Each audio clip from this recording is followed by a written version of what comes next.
Bryson Hill tenía 39 años y trabajaba como albañil en Savannah, Georgia. Su vida nunca había sido grandiosa ni desbordante de emociones, pero era estable y concreta. Se levantaba temprano, pasaba las horas construyendo casas que no serían suyas, y regresaba al hogar con la satisfacción silenciosa del que cumple con lo que debe. 8 años antes, se había casado con Leslie Moore, una enfermera serena y de mirada rápida, madre de una niña de 7 años llamada Abril. Desde el principio, Bryson la trató como suya. Nunca tuvo hijos propios, y aquella pequeña, de risa, discreta y andar inquieto, llenó ese vacío sin que él tuviera que pedirlo. Con el paso de los años invirtió en ella no solo tiempo, sino también ilusión. Ayudó con sus tareas, le enseñó a montar bicicleta, le arregló la habitación, con luces y estanterías. Cuando cumplió 12, le compró un teclado usado porque decía que le gustaba la música. Leslie, aunque más contenida en las emociones, parecía valorar sus esfuerzos. Le cocinaba sus platos preferidos los domingos y se preocupaba por sus dolores de espalda. Un par de años después de la boda, se mudaron a un barrio más tranquilo, Pine Grove, donde los vecinos se saludaban por su nombre y las luces navideñas se encendían al unísono. El trabajo era duro, así que Bryson comenzó a tomar encargos extra. Levantaba cercas, arreglaba tejados y pavimentaba entradas de autos para asegurarse de que Abril pudiera asistir a una buena universidad. Leslie seguía en su turno de noche en el hospital local, y aunque las conversaciones se volvieron más breves, aún compartían cenas y algunas películas los viernes. Sin embargo, en el fondo de esa armonía comenzaron a aparecer grietas. Leslie empezó a callar más de la cuenta. Sus respuestas eran evasivas y sus ojos parecían buscar algo más allá del presente. Bryson lo atribuyó al cansancio. No sospechaba nada. Todo cambió una noche de otoño cuando Abril, ya adolescente, no regresó a casa. Leslie llamó a amigas, a hospitales, a la policía. Bryson salió en su camioneta a recorrer calles, a pegar carteles, a preguntar en cada esquina. 3 días después, Abril volvió. No quiso hablar. Dijo que se había quedado en casa de alguien, que no pasaba nada. Leslie no insistió. Bryson sintió un nudo apretarse en su pecho, pero aceptó la versión sin exigir más. A partir de entonces, algo intangible se quebró en casa. Las puertas comenzaron a cerrarse con llave desde dentro. Los mensajes en el celular de Leslie ya no se respondían frente a él. Por las noches, Bryson se despertaba sobresaltado por ruidos extraños o llamadas que terminaban en silencio. El ambiente familiar empezó a parecerle una escenografía. Todo seguía en su sitio: los cuadros, los horarios, las sonrisas de cortesía. Pero él sentía que ya no formaba parte del cuadro. Era como si se hubieran puesto de acuerdo en continuar sin él, en convertirlo en invitado de su propia casa. Bryson no lo decía en voz alta, pero lo sabía. Algo se estaba desmoronando. Y la estabilidad que tanto había construido comenzaba a parecerse a una trampa disfrazada de rutina. Con el regreso de Abril, la rutina en la casa de los Hill no volvió a su cauce. La joven, que antes compartía ocasionalmente las cenas o veía televisión con Bryson, comenzó a encerrarse en su habitación por largas horas. Se mostraba irritable, con respuestas cortantes y un gesto tenso que parecía grabado en su rostro. Su ropa cambió. Vestía prendas más caras, de marcas que Leslie no solía comprar. Pasaba más tiempo fuera, regresaba tarde y a menudo olía a perfumes que no eran suyos. A Bryson le llamó la atención que Leslie apenas interviniera. Cada vez que intentaba expresar preocupación, su esposa lo atribuía a una etapa, como si el cambio fuera natural, inevitable y temporal. Sin embargo, Bryson empezó a notar señales difíciles de ignorar. Una noche, mientras sacaba la basura, encontró en el contenedor una faja de billetes parcialmente quemada, dentro de una bolsa opaca. Lo extraño no era solo el intento torpe de destrucción, sino las siglas impresas en el borde del papel, MR. Las iniciales coincidían con el nombre de Raúl Moreno, el exmarido de Leslie. El hombre había desaparecido años atrás, dejando detrás rumores de deudas, engaños y un pasado cargado de ambigüedad.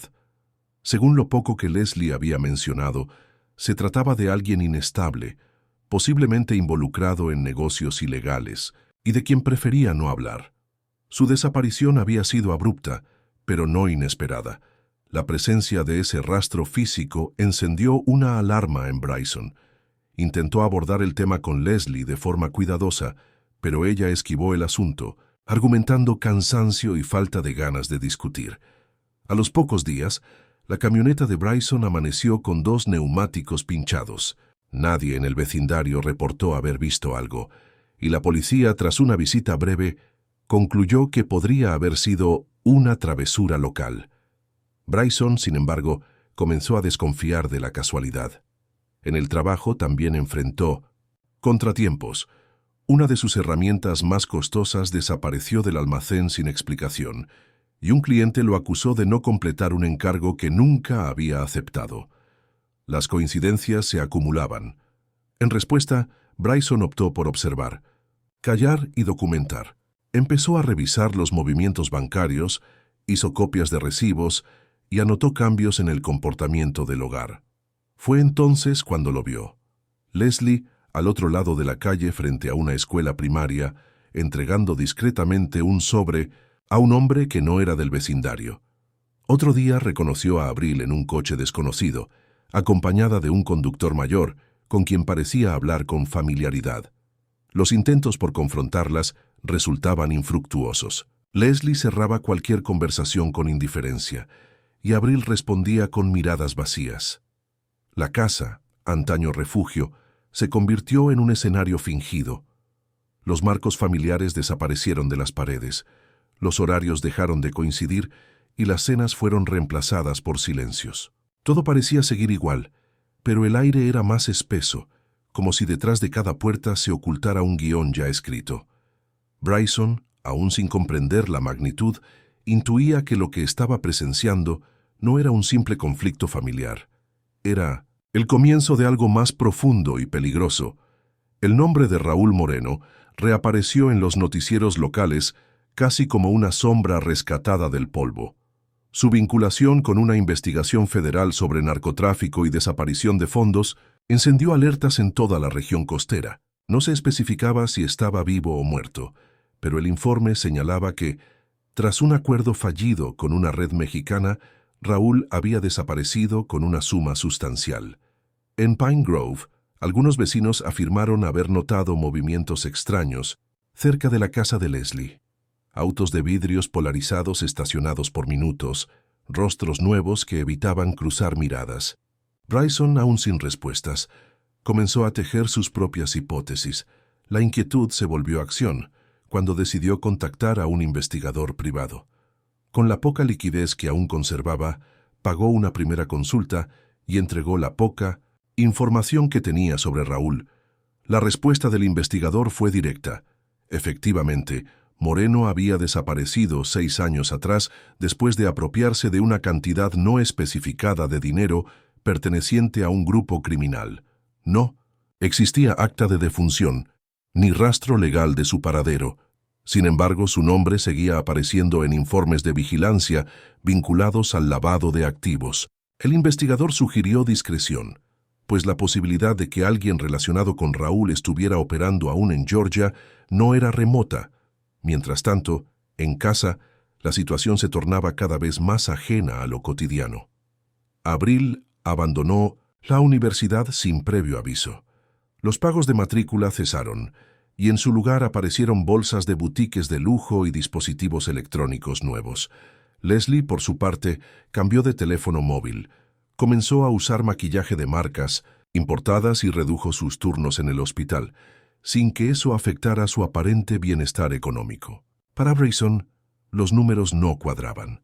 Revisó los extractos de cuentas conjuntas, fotografió recibos y recopiló cualquier papel que pudiera indicar una fuente alternativa de ingresos. En sus noches de insomnio, clasificaba documentos en carpetas marcadas con fechas, trazando una línea invisible que unía gastos con eventos, ausencias con depósitos, viajes con silencios.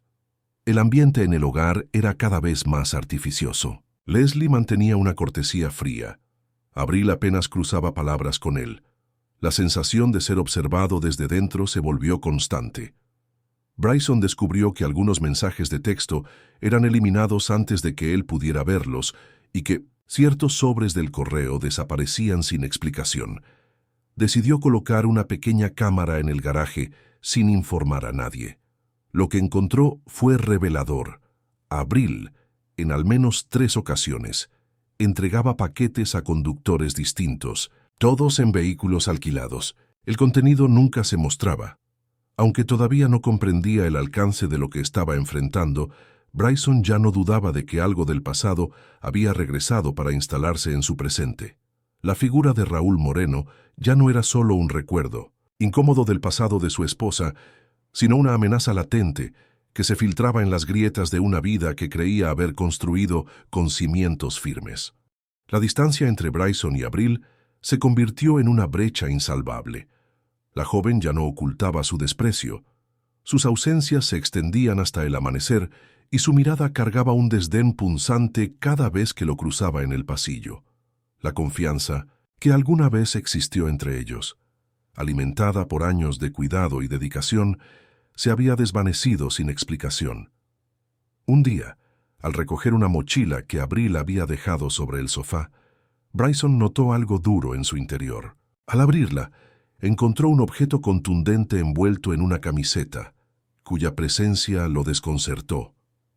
La confrontación fue inmediata, pero la reacción de Abril fue fría y defensiva. Le dijo que no se metiera en asuntos que no le concernían. No ofreció justificación, y Leslie, al enterarse, no reaccionó. Apenas murmuró algo sobre protección personal, sin mirar a su esposo a los ojos. La tensión se volvió una constante. Bryson ya no dormía bien. Se sentía un extraño en su propia casa. Las habitaciones habían dejado de ser espacios compartidos y se transformaron en compartimentos estancos donde las palabras apenas circulaban. Notó que objetos personales desaparecían, herramientas, ropa, incluso fotografías. En las paredes, los retratos familiares fueron retirados sin aviso. Su presencia se desdibujaba, como si borrarlo fuera parte de una estrategia calculada. Al revisar su armario, advirtió que varias prendas suyas habían sido retiradas.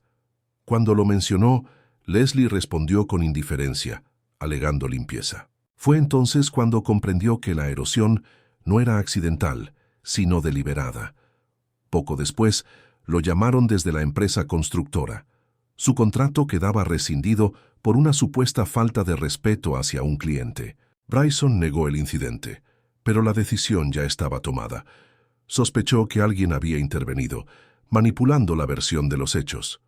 Sin embargo, no tenía pruebas. El golpe económico fue inmediato.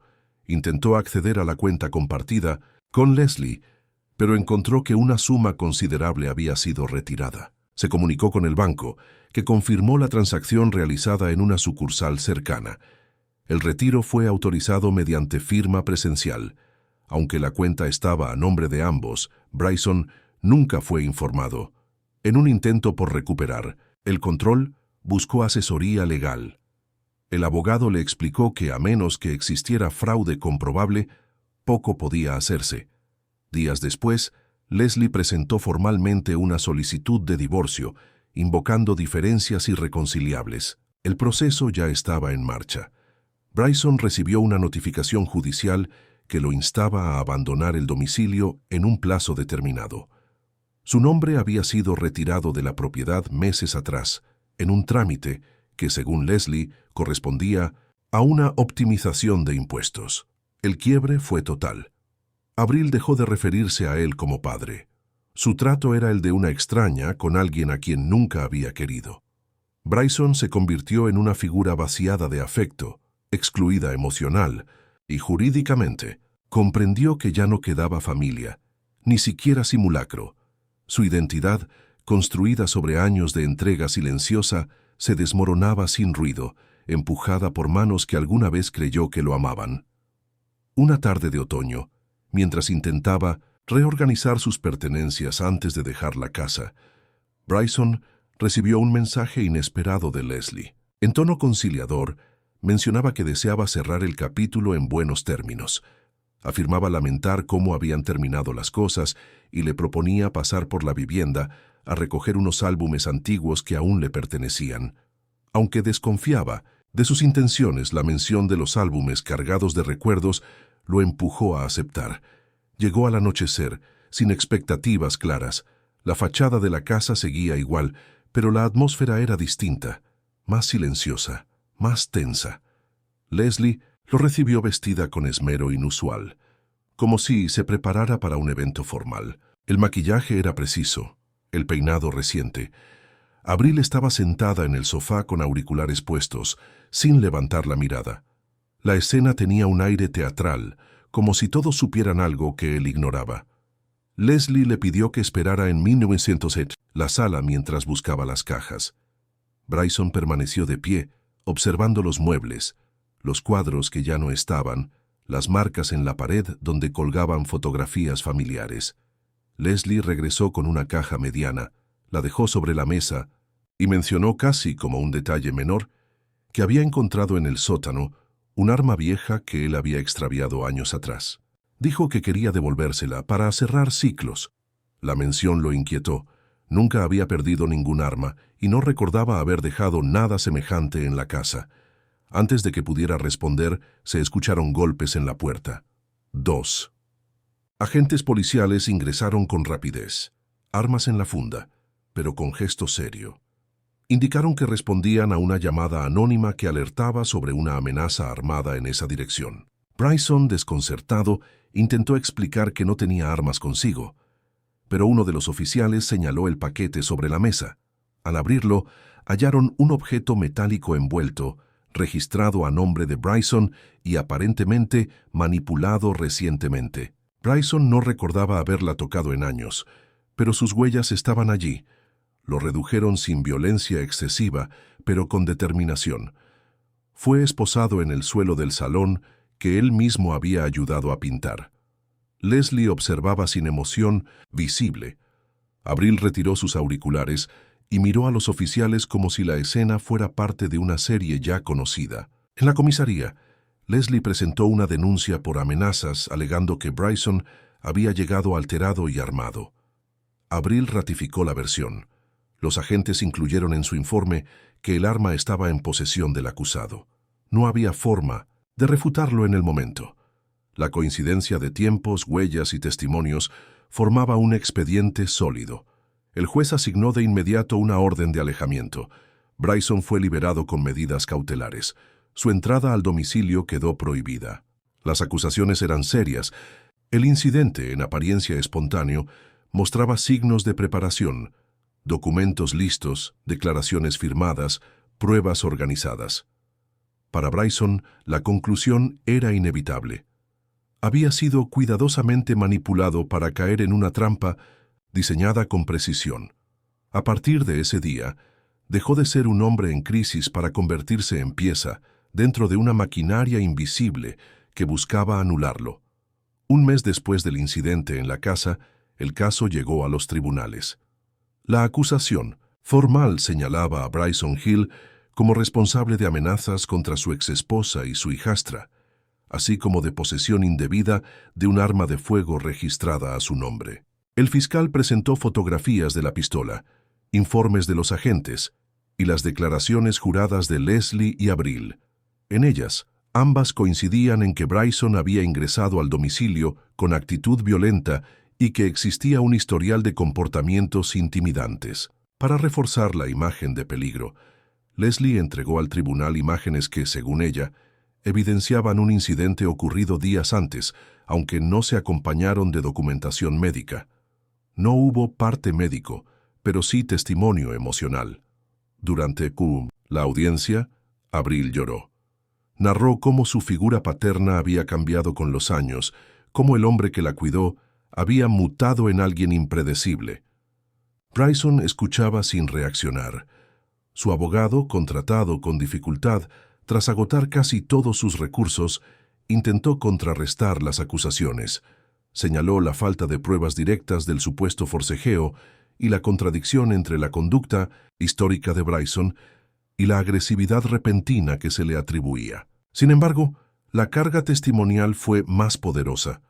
El juez determinó la imposición de una orden de alejamiento reforzada que le prohibía acercarse a Leslie, Abril y la vivienda familiar. Se le retiraron derechos civiles temporales, incluido el acceso a ciertos espacios públicos y laborales mientras el proceso seguía en curso.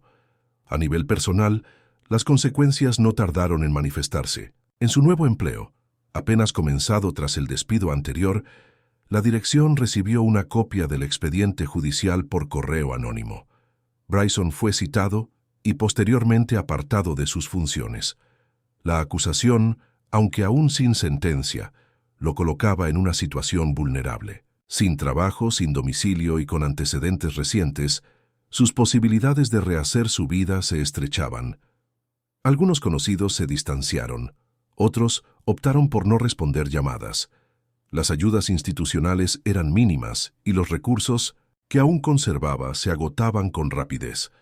Sin embargo, en medio del aislamiento, Bryson se aferró a un conjunto de documentos que había reunido en secreto durante los meses previos al colapso. Eran copias de transferencias bancarias hechas desde cuentas a nombre de Leslie, hacia entidades desconocidas, recibos de compras de alto valor, movimientos financieros que no correspondían con el salario de una enfermera.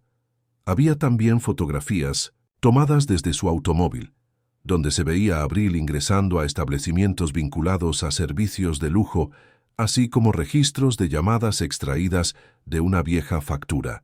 No sabía con certeza qué buscaba, pero intuía que al menos esas inconsistencias podrían dar lugar a nuevas preguntas. No había plan claro, ni respaldo legal, solo la convicción, cada vez más arraigada, de que todo había sido orquestado con un propósito, y que detrás del derrumbe de su vida había algo más que desprecio o resentimiento. Había cálculo, había dinero y había silencios demasiado ordenados para ser casuales. 3 meses después del juicio preliminar, el hallazgo de un cuerpo en una zona boscosa al norte del condado interrumpió la rutina de los titulares locales. Un cazador reportó un esqueleto parcialmente expuesto cerca de un rancho abandonado. La policía acudió al lugar y tras una breve inspección encontró restos en avanzado estado de deterioro, cuya identificación fue posible solo mediante análisis forense. El forense confirmó mediante análisis de ADN que se trataba de Raúl Moreno, el exmarido de Leslie Moore, desaparecido hacía años. Aunque los huesos no permitían determinar causa exacta de muerte, en uno de los bolsillos se hallaron 3 objetos clave: una tarjeta con coordenadas, un teléfono móvil sin batería y una lista escrita a mano con 6 nombres, entre ellos el de Leslie. El caso, que había sido cerrado por falta de pistas, se reabrió de inmediato.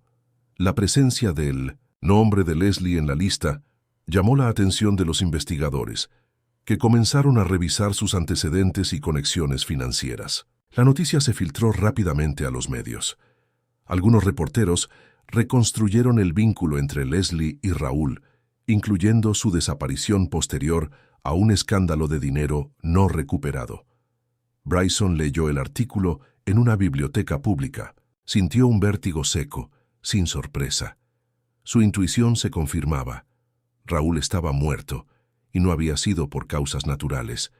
Más importante aún, su cadáver no había sido olvidado, sino ocultado, quizá por personas cercanas a él. Las piezas empezaban a encajar. Recordó la caja que Leslie le mencionó en el sótano, las visitas nocturnas de Abril, los paquetes entregados a desconocidos. Todos esos movimientos adquirían un nuevo significado bajo la sospecha de que madre e hija habían tenido conocimiento de la muerte de Raúl desde el inicio. Las compras lujosas, los retiros bancarios inusuales, la aparente seguridad con la que ambas enfrentaron el proceso judicial contra él. No eran actitudes defensivas, sino señales de quien controla la información esencial. Era posible que supieran no solo que Raúl había muerto, sino también el lugar donde se encontraba el dinero vinculado al crimen. La policía, al identificar el cuerpo, decidió revisar propiedades relacionadas con Leslie. El hallazgo del teléfono móvil en el pantalón del cadáver reforzó la hipótesis de un posible chantaje o encubrimiento. Las autoridades comenzaron a revisar llamadas registradas antes de que se desactivara. Paralelamente, se abrió una investigación sobre los bienes adquiridos por Leslie y Abril durante los últimos 5 años. Aunque legalmente aún no existía vinculación directa con la muerte de Raúl, las sospechas crecían. Bryson, por su parte, comprendió que la narrativa pública comenzaba a girar. Ya no era el exesposo acusado. Las dudas sobre su culpabilidad comenzaban a instalarse en la opinión pública. Por primera vez en mucho tiempo, percibió que no era el único que buscaba respuestas. Sin embargo, no se sentía reivindicado, sino involucrado en un entramado más complejo. La muerte de Raúl no cerraba un ciclo, lo abría. Ahora, el relato familiar que había sido su vida se convertía en parte de una historia mayor, la de un crimen planificado, enterrado bajo años de silencio y apenas comenzaba a emerger. Tras el hallazgo del cadáver de Raúl Moreno y la creciente atención mediática, Bryson tomó una decisión que llevaba semanas madurando. Reunió las copias que había acumulado con discreción: extractos bancarios, recibos de compras injustificadas, transferencias a cuentas sin titular conocido, fotografías de entregas clandestinas. Preparó un sobre sin remitente y lo envió directamente al Departamento de Policía del condado. En lugar de buscar reconocimiento, eligió el anonimato. Quería que la información hablara por sí sola, sin contaminarla con su pasado judicial. 2 días después, los investigadores ejecutaron una orden de registro en la vivienda de Leslie. Confiscaron computadoras, dispositivos móviles, documentos fiscales y una caja fuerte oculta en el armario del dormitorio. El hallazgo fue suficiente para formalizar una investigación por lavado de activos y posible ocultamiento de bienes relacionados con la muerte de Raúl. El impacto en la comunidad fue inmediato. El nombre de Leslie Moore, antes asociado a una enfermera de comportamiento discreto, comenzó a circular en los noticiarios como sospechosa en una operación de encubrimiento. Abril, por su parte, desapareció durante varios días. Finalmente fue localizada en Miami, hospedada en un apartamento de alquiler a corto plazo. La policía la trasladó de vuelta para interrogarla. Durante el proceso, los agentes descubrieron un video de vigilancia en el que aparecía entrando a un concesionario clandestino vinculado con la reventa de vehículos de alta gama. Según los registros, uno de los autos había sido pagado en efectivo con billetes que, al ser rastreados, coincidían con la serie de dinero sustraído del caso de Moreno. La situación legal de ambas comenzó a deteriorarse. A nivel judicial, el hallazgo del cadáver y el flujo financiero irregular activaron una investigación más profunda. Bryson recibió una llamada inesperada de un oficial asignado al caso. Le informaron que, en un banco de Texas, se había identificado una caja de seguridad alquilada a nombre de Leslie Moore, bajo su apellido de soltera. La caja contenía una suma considerable de dinero en efectivo, así como una libreta con claves y anotaciones vinculadas a nombres clave de la antigua red de Raúl. Parte de los billetes encontrados coincidía con registros anteriores a su desaparición. Era la primera prueba física que conectaba a Leslie directamente con el patrimonio de Moreno tras su supuesta muerte. Aunque la acusación contra Bryson aún no había sido retirada, el relato comenzaba a girar en otra dirección. Los fiscales ya no lo veían como una amenaza aislada, sino como una posible víctima de un entramado más complejo. Aún así, el estigma seguía presente. Su nombre no había sido limpiado, su situación legal no había cambiado, y su vida seguía marcada por el descrédito. Pero por primera vez, las piezas que él mismo había reunido empezaban a abrir puertas que antes estaban cerradas. Comprendió que exponer la verdad no bastaba. Debía empujarla hasta el fondo, hasta que la estructura que lo había arruinado terminara de colapsar. Decidido a acelerar el proceso, Bryson recurrió a un antiguo conocido del penal con quien había compartido celda brevemente durante su detención provisional. A través de él, Envió un paquete a la oficina regional del Departamento de Hacienda. Incluía registros visuales del nivel de vida que Leslie había sostenido durante los últimos años, con bienes y gastos claramente desproporcionados respecto a sus ingresos oficiales. Fotografías de joyería, viajes, electrodomésticos de alta gama y automóviles aparecían junto a copias de declaraciones de renta que omitían dichas adquisiciones. La sospecha de evasión fiscal comenzó a tener forma jurídica. Paralelamente, Bryson contactó de manera anónima a un medio digital especializado en periodismo de investigación. Fingiendo ser un reportero independiente, envió material editado que implicaba a Leslie con Raúl Moreno en fechas posteriores a su supuesta desaparición. Una imagen en particular captó el interés del equipo. Una grabación de cámara de seguridad en una farmacia de las afueras de Augusta, tomada 2 meses antes de que Raúl fuera declarado desaparecido. En ella, Leslie abrazaba brevemente a Raúl, lo que contradecía la narrativa sostenida por ella durante años, en la que afirmaba no tener contacto con él desde el divorcio. La imagen, una vez publicada, desencadenó una oleada de comentarios y reacciones en redes sociales, y el caso atrajo nuevamente la atención pública. El cerco comenzó a cerrarse también sobre Abril. A raíz de los registros bancarios, su nombre apareció vinculado a un movimiento de dinero detectado por la DEA. Una transferencia realizada en efectivo fue rastreada hasta un individuo incluido en la lista de observación de tráfico de activos. Abril fue citada para una nueva ronda de interrogatorios. Su actitud cambió. A diferencia de las declaraciones anteriores, ahora mostraba signos de inseguridad, contradicciones entre versiones, errores de fechas. En uno de los informes del interrogatorio, el agente a cargo dejó constancia de una frase reveladora. La joven dijo tener miedo de su madre, aunque luego se retractó. A medida que avanzaban los días, los abogados defensores de Leslie comenzaron a abandonar el caso, alegando conflictos de interés. En sus informes internos, los investigadores del Departamento de Justicia mencionaron patrones de comportamiento manipulativo en Leslie. Una evaluación preliminar la describía como carismática, calculadora, con una capacidad inusual para adaptar su discurso según el contexto. Uno de los fiscales mencionó de forma extraoficial la posibilidad de solicitar una evaluación psicológica formal. El deterioro del círculo de defensa era evidente.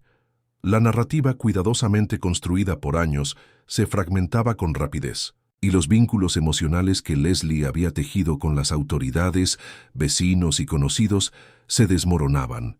Bryson, en cambio, observaba todo con una distancia contenida. Los datos lo confirmaban, pero no lo liberaban. No había satisfacción, ni alivio. Solo el reconocimiento crudo de que aquello que había intentado salvar, la familia, la verdad, la identidad, había sido instrumentalizado para fines que nunca alcanzaría a comprender del todo. El juicio comenzó en una sala sobria del Tribunal del Condado, sin cámaras ni presencia mediática excesiva, pero con el peso palpable de una causa que había acumulado demasiadas sombras. Leslie Moore se presentó con un traje gris claro, rostro neutro, sin maquillaje evidente. Sentada a su lado, Abril mostraba un semblante pálido, la mandíbula tensa, los ojos fijos en el escritorio. Ambos rostros, antes familiares para muchos, se habían vuelto símbolos ambiguos, ni culpables confesos, ni inocentes defendibles. Bryson, ubicado entre el público, observaba sin expresión. No intervenía, no declararía en las primeras audiencias. Solo escuchaba. El fiscal abrió la presentación del caso con una cronología precisa. La desaparición de Raúl Moreno, los movimientos financieros posteriores, la súbita bonanza material de Leslie y Abril, la denuncia contra Bryson y el hallazgo del cadáver. Las pruebas eran consistentes, tejidas con documentos, grabaciones, declaraciones cruzadas. Se presentó una transcripción de una conversación grabada por un recluso que compartió celda con un conocido de Raúl, en la que se mencionaba un plan de eliminar a quien se interpusiera en el camino de la recuperación del dinero. Se citó expresamente a Leslie como promotora de esa estrategia. El momento más tenso Llegó con el testimonio de un analista financiero, quien expuso cómo el dinero que se creía perdido tras la desaparición de Moreno había sido redistribuido en pequeñas transacciones desde cuentas en nombre de empresas ficticias. Detrás de una de ellas figuraba un contacto vinculado a Abril. Las rutas del dinero coincidían con las fechas de ciertas compras realizadas por Leslie. Una reforma completa del hogar. Viajes breves, depósitos en efectivo a cuentas protegidas. Las pruebas no eran solo técnicas, eran visuales, tangibles. La defensa intentó objetar sin éxito. Durante la cuarta jornada, Abril fue llamada a declarar. Visiblemente alterada, confirmó parte de las acusaciones.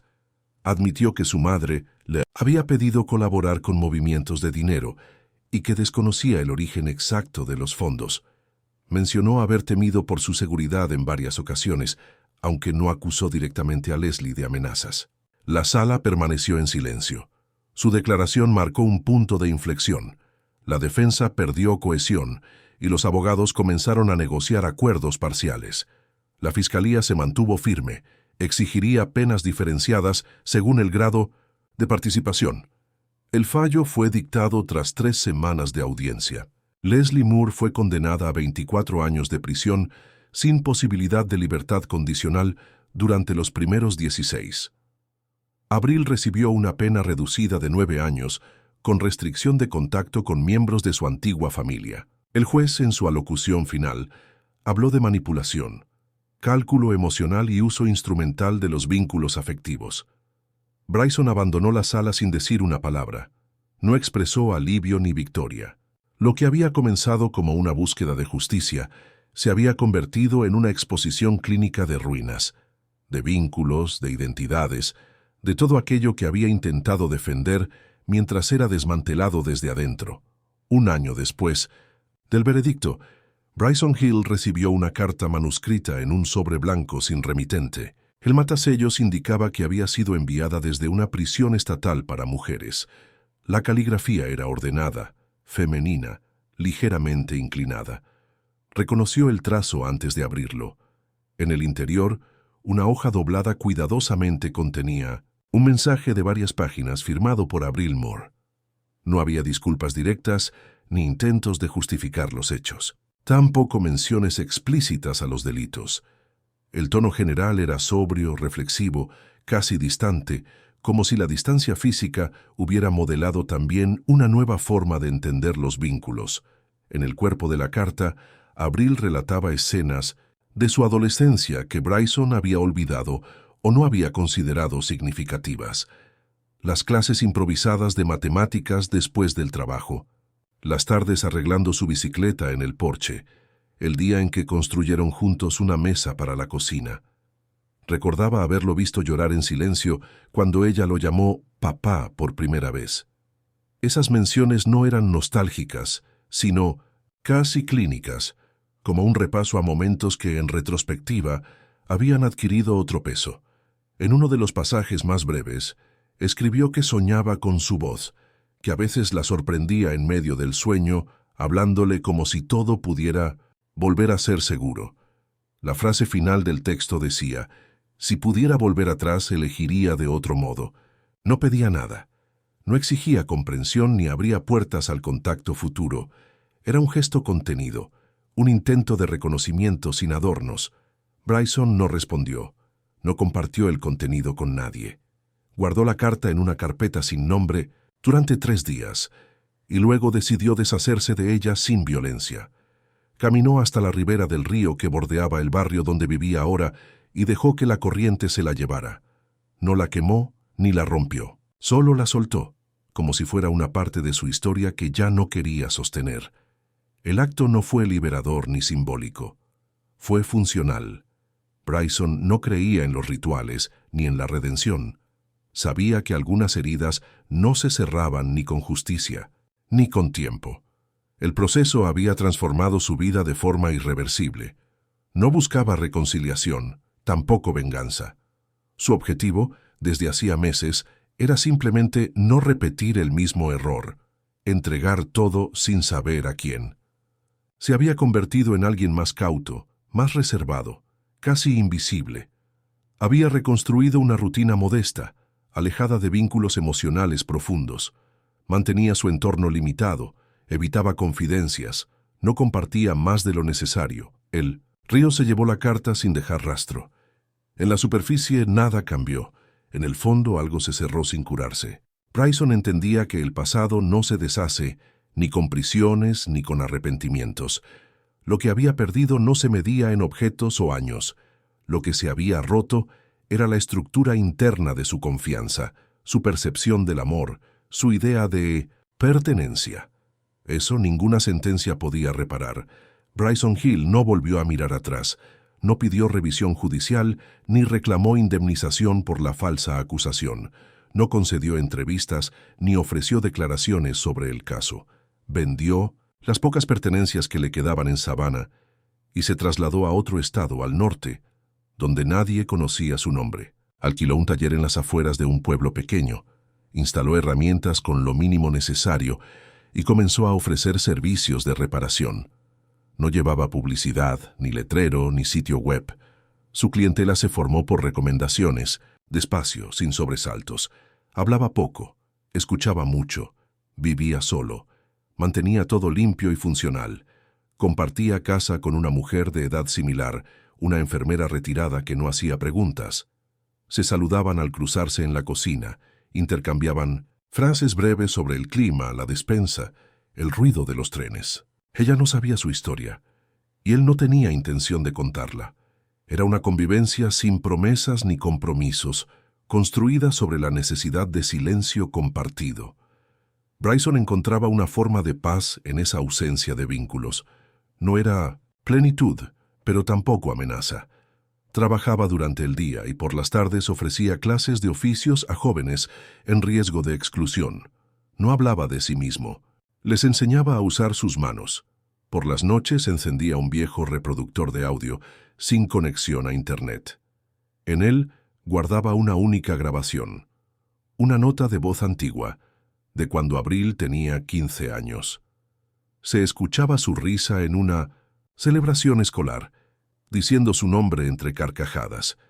No la borraba, no porque la extrañara, sino porque aún no comprendía del todo cómo se había roto aquella construcción que creyó verdadera. Escucharla era una forma de recordar que no todo fue falso, pero también de aceptar que lo auténtico puede ser usado como arma. Era un ejercicio de memoria, no de nostalgia.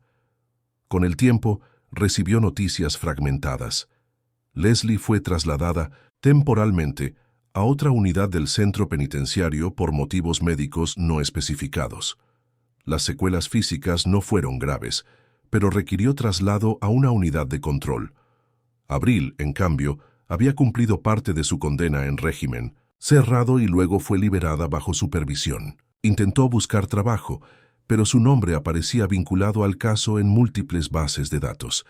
Había escrito nuevos mensajes a través de abogados comunitarios y dejado comentarios en plataformas digitales bajo nombres anónimos. Ninguno obtuvo respuesta. Bryson leía algunos, reconocía los códigos, las frases compartidas, pero no contestaba. Sabía que la verdad había triunfado ante la ley, pero no ante la vida. La victoria había tenido forma de sentencia, pero no de alivio. El crimen había sido castigado, pero sus consecuencias seguían latentes en cada espacio de su cotidianeidad. La justicia había restaurado el expediente, no el vínculo. Y el silencio, aunque elegido, no dejaba de pesar. Bryson continuó viviendo sin reclamar nada. No por resignación, sino porque había comprendido que algunas traiciones no se superan, solo se administran. La verdad prevaleció, pero su costo fue la imposibilidad de volver a confiar.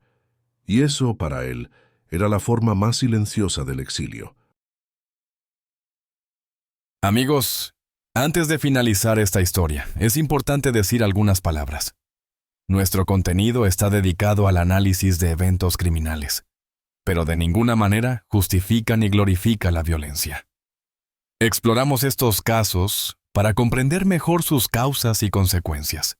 Todos los hechos descritos forman parte de una narración ficticia, basada en investigaciones reales, y análisis criminales. Mostramos la psicología de los delincuentes y el trabajo de las autoridades para resaltar la importancia de la justicia. Condenamos categóricamente cualquier forma de crimen y violencia. Esta historia no pretende romantizar los delitos, sino demostrar sus repercusiones y advertir sobre los peligros que pueden representar. Nunca intenten imitar lo que ven o escuchan en historias como esta. Cualquier acto delictivo conlleva consecuencias irreversibles. La conciencia sobre estos temas ayuda a construir un mundo más seguro. Gracias por su atención y por su enfoque reflexivo hacia estas historias.